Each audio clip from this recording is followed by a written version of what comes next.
Hello, welcome to my new podcast, guys. It's called Fit versus Fat. I'm doing it with my buddy Brendan. Hey guys, nice to meet you. So for those of you who don't know, I recently lost 230 pounds over the last year and a half. Kind of got sick of being 500 pounds my whole life, and I've been on this crazy journey of just what it's like to be at the opposite ends of the spectrum, right? To be fat your whole life and now to be losing it. And then I met Brendan last year, and Brendan's been in this shape his entire life. And I'll let you tell a little bit about yourself. Yeah, I've kind of been, since meeting Dan and hearing about being overweight and unhealthy and not eating well, I've kind of been the opposite. I've always watched what I've eaten. I've always gone to the gym. I've always been health conscious. Before I put anything in my mouth, I'm aware of the calories. I'm aware of how long that takes to burn off. I've been going to the gym 5 days a week for 22 years. Wow. And the thought of not going to the gym is just, I just don't think about it. That's foreign to you, right? Yeah, I just love going to the gym. I love being in shape. I love exercising, and then to meet Dan and become like so close and be such good friends. And we're sitting there having coffee and we're sharing stories, and we realize that we are so different. Right. Well, so 41. 41. I'm 39. We're the very same similar age, but yeah. Yeah, it's kind of crazy, right? So like what happened was we met at a YouTube meetup last year in Vegas, obviously. We both live here. And it was one of those, just a meetup to like, hey, are you a YouTuber? Come to this meetup. And we met there and we started hanging out, we got along really well. And then 2 weeks after that, we were at Starbucks one day. And I was like, we're talking about the gym and fitness, and he knew my story by then at that point. I was like, yeah, man, I haven't gone to the gym yet. This was probably end of September, I think it was. Yeah, and you dropped what, 220? Yeah, I dropped 230 at that point. Without going to the gym? Without ever stepping foot into a gym. Just with changing diet, right? Yeah, just diet and exercise. Yeah. Or diet and walking at night, right? Yeah, no weights, no lifting. No lifting, no cardio other than walking at night, right? When you're 500 pounds, you can barely walk anyway. But I was finally at a weight where I was like, hey man, I'm scared to go to the gym, and I'm nervous, I've never been to one. And he said, yeah, like just step up. Like, you want results. Like, stop making excuses. You've come this far, it's amazing, but now you need to start going to the gym. Yeah. And you're like, I'm not ready. And what was your excuses? I was like, I'm not ready, I'm embarrassed. Like, and that was true, right? So for any of you watching who've never been to the gym before, like, you can attest to how terrifying it is to walk in, right? You're intimidated by the other people there, all the equipment that you don't understand. Everyone's supposedly watching you, judging. And it feels like they are, right? And especially if you look like I do, right? I kind of look like I'm capable, I'm tattooed and blah, blah, blah. But like, I had never stepped foot in the gym, so I was terrified. And I was telling him this, and he's like, all right, well, you can be terrified and not go, or you just get over it and start going. Yeah, just literally, like, there's no gray area. Just do it or don't do it. Yeah. And you're at a point where you needed to do it, and I told him to do it, and what took you 24 hours? Yeah, when he said that, I was like, he's right? Like, it's the same kind of thought process that goes into losing weight, right? You're either ready or you're not, and I was like, he's right, I'm ready. I need to get over it and go, and I went the next day and signed up. Yeah, and did it. And so he started training me after, and then 5 days a week doing weights for the last 3-4 months? 3 months. And probably what's the experience? Never felt better, right? Yeah, I feel pretty, like, it's very different, right, guys? Like going from being completely sedentary your whole life to waking up, and like the first thing I do now is shower, shave, check email, make sure there's no fires to put out, and go straight to the gym. That is literally my schedule, Monday to Friday. And that's been his for 20-something years. Yeah, ever since I can remember, just 5 days a week, every single week, 52 weeks a year for 22 years. I don't really think about it, I don't talk about it, it's just part of my lifestyle, and it's just what I do. Right. And he's eaten healthy his whole life too, right? So whereas I was, up until 2 years ago, basically having fast food 3 times a day and 6,000 to 9,000 calories a day. Yeah, and that's the crazy thing. For me to have fast food once in a day or once in a week is a big deal. Right. And then to meet him, tell me he's having fast food 2-3 times in one day, I'm absolutely shocked. I could never do that to myself. And it's not me judging, it's just the way that I've done my little decisions I've made, and then you've done it complete other way. Yeah. I'm like, how far can I push my body in the healthy way? And you're like, how far can I push my body in the unhealthy way? Well, I wasn't trying to be unhealthy, but it definitely worked out that way, right? Yeah. But so like he's had a completely different diet than I've had, and so we got along really well. We started talking, and we started going to the gym together and training together. And then after a little while, we were like, dude, we talk fitness all the time, and we talked about our differences, right, in this world of like coming from super fat end and super fit end his entire life. And we're like, this contrast is so huge. Yeah, it's interesting. I find it very interesting. And because I've been in the gym and I've done personal training and modeling and fitness, I've never had an overweight friend. Right. Yeah. Well, you didn't tell them about your background, about your modeling and the thunder. Like, you should tell them. Like, yeah, but I mean, like, I'm not, without trying to be offensive, people are like, oh, have you got any overweight friends? I'm like, well, I don't ever meet anyone who's overweight because I did personal training, I was on fitness, and I managed a supplement store. So I never was around anyone who was overweight. And it was until I'm meeting you and like you dropping weight that I'm starting to learn the perspective of where you came from. Right. So my background is weights 22 years. I've done modeling. I modeled back in Australia. I did a lot of fitness comps. I worked in a lot of nightclubs, shirtless, taking photos of girls, like just being in shape, having abs. I moved to the USA to be in Thunder Down Under. So I was like a performer on the strip, dancing in front of 300 to 5,000 people at a time, shirtless. So complete other end of being 500 pounds for the last 20 years. Well, that's actually a really like a really good example of like what this show started from. Like, I've never taken off my shirt in front of anyone in public. Yeah, probably at the pool or the beach. Like, never. Yeah. No. Like, I've never gone to the beach and taken off my shirt. Yeah. I've never gone to a public pool and taken off my shirt. Like, not since I was a teenager, right? So it was like 13, 14 was like the last time. Yeah. Whereas he lived... My shirt's been off. Yeah. His shirt's been off for 40 years. Yeah, I was doing bachelorette parties.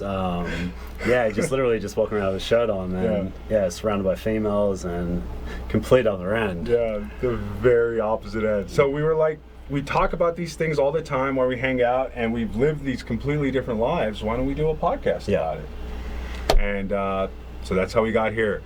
And kind of the first thing, this is like our introduction episode, so we thought we'd talk about like the little, kind of the differences you can make in your day by changing tiny little habits. So like we just touched upon, right? I used to eat fast food all the time, never put any consideration into what I ate, whether I fasted, how much fat I ate, how much protein I ate, how much carbs I ate, didn't care a thing. Like, whatever was in that Taco Bell was what I was having. Yeah. And whereas you've counted your entire life. For me, like, I'm very aware of calories and everything. Like, I know if you go to the gym, you burn about 300 calories in half an hour. So, a can of Coke cancels out your workout. A Subway cookie cancels your workout out. A cheeseburger cancels, and that's always been in the back of my mind. So every time I've gone to do anything or make any decision, in the back of my mind, this is how many calories, this is the consequence, right? Therefore it would keep me accountable. If I partied it on the weekend, in the back of my mind, I'm back at the gym on Monday. You kind of just let loose and stay loose. Yeah, well, I mean, I didn't take any of that into consideration. And also probably didn't have the knowledge or the information of the consequences. Like, I mean, everybody knows that it's not healthy to be everyone knows what's good and bad for you, but you probably didn't know how bad it was for you. Or, like, would you have soda? Like, how much soda would you drink? So I drank about 3 liters of soda a day. A day, I swear to God. So, like... Whereas for me to have soda would be a big deal. Right. A can of Coke would be a big deal. Would be huge for you, yeah, it'd be huge. So every day, a minimum of 2,000 to 3,000 calories of my daily calories came from soda. Like, not an ounce of food. Like, basically... What I eat now, like, and that's on a cheat day, I have 2,000 or more, right? On a normal day, I still have about 15 to 18. So what I eat on a cheat day is what I used to just drink in soda. In empty calories. Just in empty calories. Doesn't fill you up, which is all sugar. All sugar. Talking about a pile of sugar this big, like... Can you imagine? Like, one day we'll do that, right? We'll put out the sugar in front of you and, like, how much sugar is in a 2-liter, but it's massive. Yeah, that's crazy. Like, it's just little decisions that you made throughout the years that I made. It gives a massive different outcome. Huge. Like, for me, going to the gym 5 days a week, burning approximately 2,000, 3,000, 4,000 calories by doing that, allowed me to eat a certain way and get away with certain things. By you making bad decisions with your diet and not exercising, the only outcome was to put on weight. There's no other choice. Putting on weight. Yeah. And if I didn't lose the weight, I'd be dead in, 5 years? 10 years? Absolutely. Like, I'd have a heart attack and die. So, absolutely. Like... And the number 2 killer in the country is heart disease, and that's obesity. Yeah. So you're definitely well and truly on your way. Yeah. Like, it was one of those things. So, but one important thing that we should, like, talk about is how much... Like, we've obviously spent a good 10 minutes now talking about, like, fitness and training and, like, going to the gym, but, like, we have, like, I have to stress 95% of where I am so far, and there's, like, I'm gonna get to there. Like, I don't know if I have the genetics to look as good as he does. Holding to that. But I will definitely be trying to reach that level of fitness, right? But 95% of getting here literally just diet. Did not step foot into the gym until 3 months ago, as we talked about. And diet being decisions. Yes. Daily decisions. Yeah, so like not drinking soda was huge, right? The moment I cut soda from my life, I cut 2,000 calories a day minimum from my life. Like, how easy was that? Yeah, like 14,000 a week. Like, yeah. Yeah, it's And huge. going back to that, only burning 300 to 600 calories in a workout. And you cut out 10,000 calories in a week just cutting out soda. So that one little decision by cutting out soda gave a massive outcome. Huge. So like, and so 95% of getting in shape is literally what you put in your mouth. The other 5% is getting from basically where I'm at now to there. Like, that is the gym, right? So, but like dieting is strictly food. Like, you can get to where I'm at without even putting a single foot in the gym. And my opinion is eat so well you don't need to train. That's always been my motto. Eat so well that you don't need to train. If you do train, it's a bonus. Right. That's kind of the key to life, I feel. Like, that's a really good way to put it. Eat so well that you don't have to train. Yeah, like it's... Think about it. Yeah. Yeah. Well, like, one really good point about that is, so let's say you do half an hour on the elliptical, which is what I do every day, half an hour on the elliptical. I burn between 300 and 400 calories on the elliptical. Do you know how many calories one Taco Bell quesarito has? And I'm using that as an example because it was my favorite thing to eat. I used to have 4 for dinner, just for dinner. They're 800 something calories each. You're so far behind. So half an hour on the elliptical is literally half a quesarito. So I think that should help people understand how little impact you can make at the gym if your diet's not right. Yeah, 95% is diet. And if you don't eat it, you don't have to burn it. That's another little motto I go back to. That's a good way to put it. If I don't eat this, I don't have to burn it off. If I eat this, by training, I'm actually burning fat off. Right. But you got to remember, you got to get through those calories to get to the fat. And if those calories are too high by eating the wrong foods, fast food every day, you're never going to get to that fat. You end up going backwards. Yeah, it's definitely food. Like, getting your diet right is, I can't stress that. Like, it's 95%. Like, there's no way to put that in perspective. Like, if you hate the gym, you can even say to yourself, I'm never going to the gym and I'm going to still lose weight, and you can't. Right? Like, it's 95% diet. What you can't do without the gym is grow muscles like that. So yeah. But you can be healthy and you can be skinny and you can be happy. Yeah. Not everybody needs to go to the gym. Not everybody wants to put muscle on. Yeah. But you definitely got to eat right if you want to have good quality of life and you want to live longer. Yeah, and that's the way it's got to be. 100%. And part of figuring out like how you're gonna is finding your why, right? So like what we're gonna do is with each episode moving forward is we're gonna talk about the various things. Like the very next episode we'll probably record is gonna be on dating. Yeah. So like what differences your weight makes when you're dating, how important is dating to you, what kind of opposite person of the opposite sex you can get, based on your shape and size.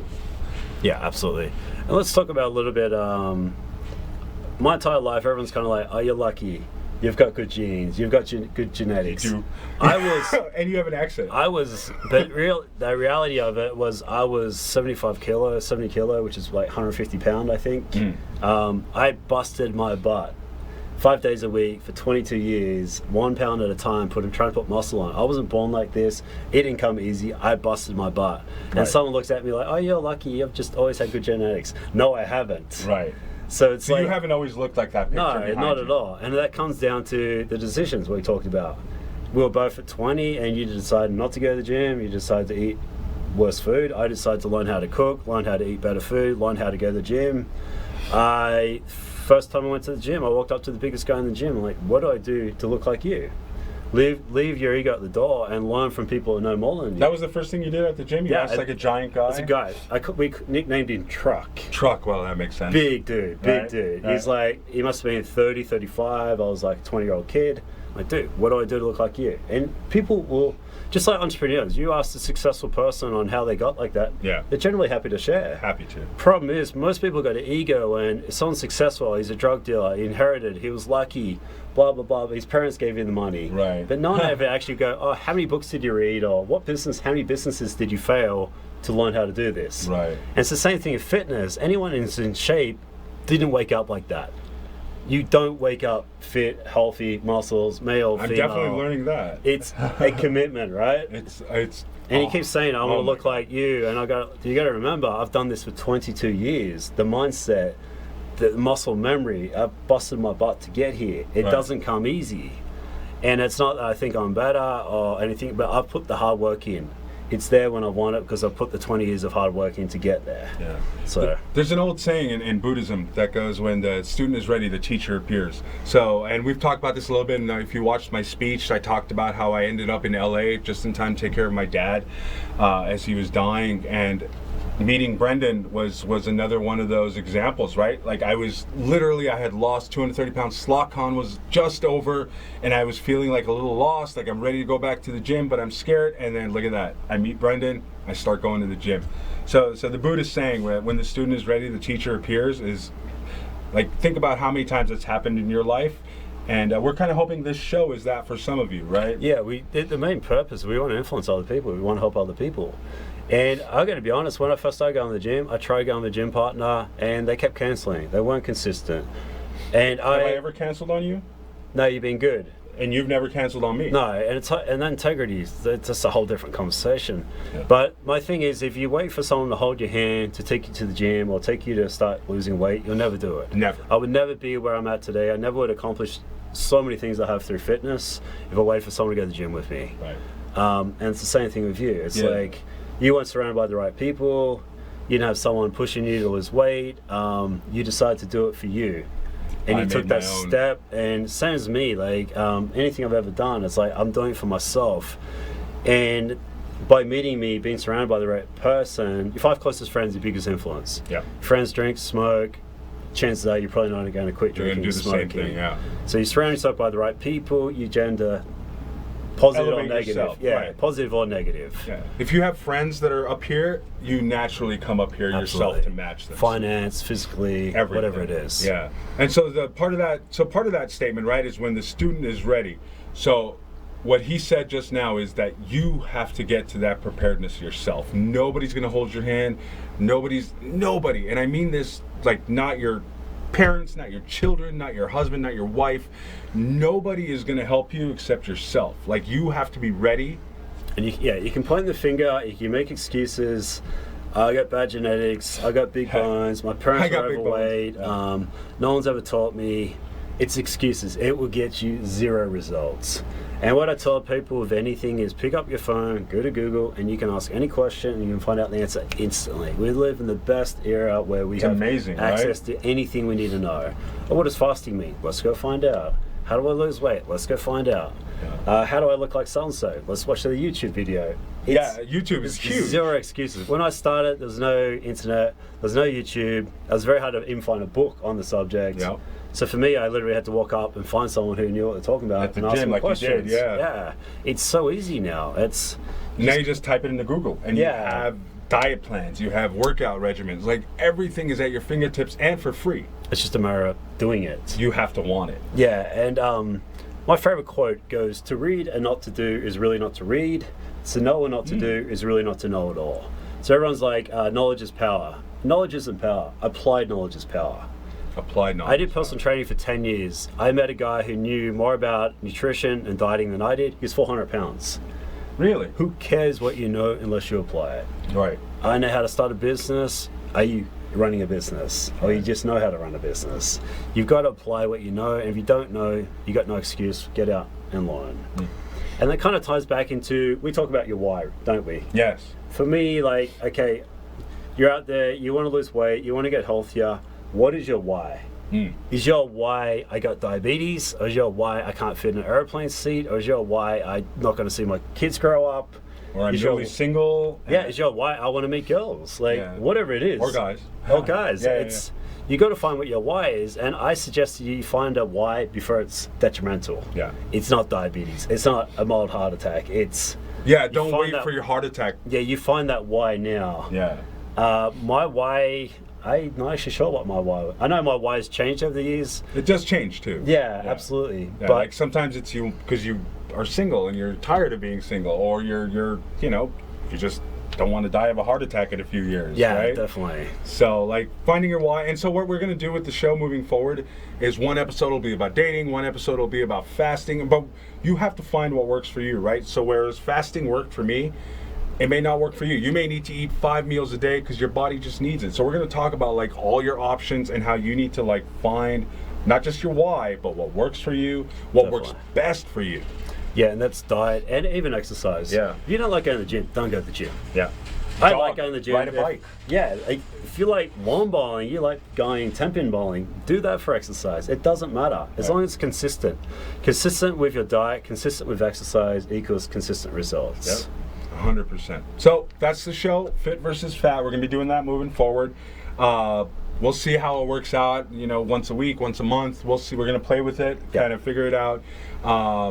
The next episode was almost surely going to be about dating because that's kind of like, you know, look at him. Everybody's going to want to hear about dating. And we at coffee we talked about it. He's telling me his dating stories and his past stories. I tell him mine. We're like, two different levels. It's quite interesting. It's quite funny. We've both got some funny stories. It's pretty like massive in terms. Like you have to think like what got us actually like the very first conversation that made us think we should do this was when I was telling him that people used to never make eye contact with me when I was 400 or 500 pounds. Yeah, which I find unbelievable. I can't even fathom that. I can't understand that. So, no human being wouldn't treat someone like a human being because of the way the weight. Yeah, and like when I dropped 150, when I hit like 300, 320 was right around when I was like felt like a human again. Yeah, like I noticed that people would hold doors for me. Like I'd be make eye contact with him. Make eye contact and hold the door and wait. I find that unbelievable. Someone will make eye contact with another human being. Yeah, like you're some type of like monster or. Well, it's because I think when you're that big, you make people uncomfortable. Yeah. Because you're so unhealthy that they don't know what to do around you. And I'm not blaming anybody, by the way. When I talk about no eye contact, it's not like I'm faulting anyone for it, right? Like I do it too. I noticed myself doing it once. Like there's a guy at the gym who's just really big, and I went up to talk to him because I thought maybe I could help motivate him. But I noticed like I was avoiding eye contact because of how uncomfortable. Really? Yeah. Yeah, that's interesting. Yeah. So like that was the first conversation that made us think we should do a podcast together. Yeah, it's been very interesting, different perspectives. Yeah, definitely. So stay tuned. Hope you watch every week, every month, whenever we put it out. Next episode will be coming out shortly after this one. And you want to say bye? Yeah, nice to meet you all. Look forward to seeing you next time. See you next time.